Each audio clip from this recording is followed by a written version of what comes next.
नमस्कार बच्चों, कैसे हो आप? और आपके घर के बुजुर्ग जैसे दादा दादी, नाना नानी सब ठीक तो है ना? अच्छा, आज आप सोच रहे होंगे कि आज मैं बुजुर्गों के बारे में क्यों पूछ रही हूँ। वो इसलिए क्योंकि आज हम एक बुजुर्ग महिला के बारे में कविता पढ़ेंगे जिसके पास कोई काम नहीं है। तो चलिए आरंभ करें पाठ 14 एक बुढ़िया से। पाठ 14 खोलिए। एक बुढ़िया। कहीं एक बुढ़िया थी जिसका नाम नहीं था कुछ भी। वह दिन भर खाली रहती थी, काम नहीं था कुछ भी। काम न होने से उसको आराम नहीं था कुछ भी।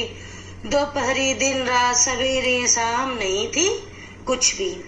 अब ये कविता आप देख रहे हैं, बहुत ही सुंदर कविता है। मैं आपको इसका अर्थ बताती हूँ, लेकिन जो इसके साथ ये जो आप ये ड्राइंग देख रहे हैं, जो चित्रकारी देख रहे हैं, ये एक विशेष प्रकार की चित्रकारी है बेटा। यह चित्र महाराष्ट्र की वर्ली शैली में बना है। तो आप ये वर्ली शैली को देखिए और इसे बनाने का प्रयास कीजिएगा, ठीक है। चलिए अब जरा हम इसका अर्थ जानते हैं। मैं आपको इसका अर्थ समझाती हूँ कि यह जो कविता है ना, इस कविता में बच्चों एक बुजुर्ग महिला जिसे कवि ने एक बुढ़िया नाम से संबोधित किया है, उनके बारे में बता रहे हैं कि इस बुढ़िया का कोई नाम नहीं था, कोई भी कवि ने उनको नाम नहीं दिया है और वह दिन भर खाली रहती थी क्योंकि उनके पास कुछ काम भी नहीं था। और जब इंसान के पास कुछ काम नहीं होता है तो इंसान बेचैन रहता है कि क्या करूं, परेशान रहता है।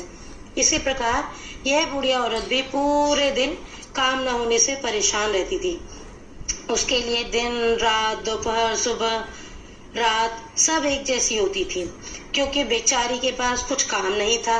और जब हमारे पास कोई काम नहीं होता तो हमें भी बोरियत महसूस होती है ना। इसी प्रकार उन बुढ़िया महिला को भी बोरियत महसूस होती थी। तो यह थी हमारी कविता एक बुढ़िया।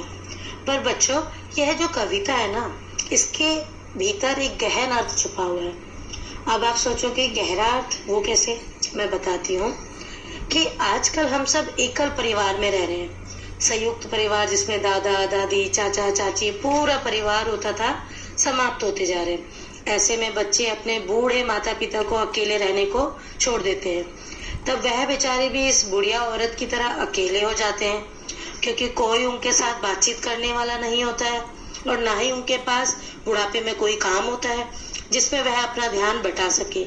इसलिए हमें ऐसे बुजुर्ग लोगों की सहायता करनी चाहिए, उनके साथ बातचीत करनी चाहिए, उनके साथ खेलना चाहिए, उनको बगीचे में टहलाने ले जाना चाहिए, उनके साथ अपनापन दिखाना चाहिए ताकि उन्हें अकेलापन महसूस ना हो, समझे।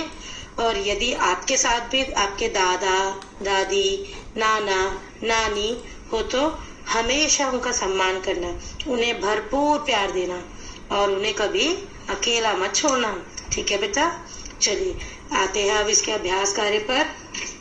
अच्छा, ये जो बिना नाम वाली बुढ़िया है, जो बूढ़ी औरत है, आपको इनका सोचकर नाम लिखना, ठीक है। कोई नाम रखिए और लिखिए कि आप क्या नाम देंगे उन औरत को। और उनके लिए कुछ काम भी बताओ कि उनको क्या काम दिया जा सकता है उनकी उम्र के हिसाब से, जिसे करके वो बोर भी ना हो, उनको बोरियत भी महसूस ना हो और उनका मन भी लगा रहे, ठीक है। अब अगला प्रश्न हमारा काम पर आधारित है। आपको बताना है अपने घर को देख के कि आपके घर में सबसे ज्यादा कौन काम करता है। और हाँ, एक खास प्रश्न कि कौन सबसे ज्यादा आराम करता है, ये भी आपको लिखना है, ठीक है बेटा। तो आया मजा? चलिए अब अगले पाठ के साथ मिलेंगे, ठीक है बेटा। धन्यवाद।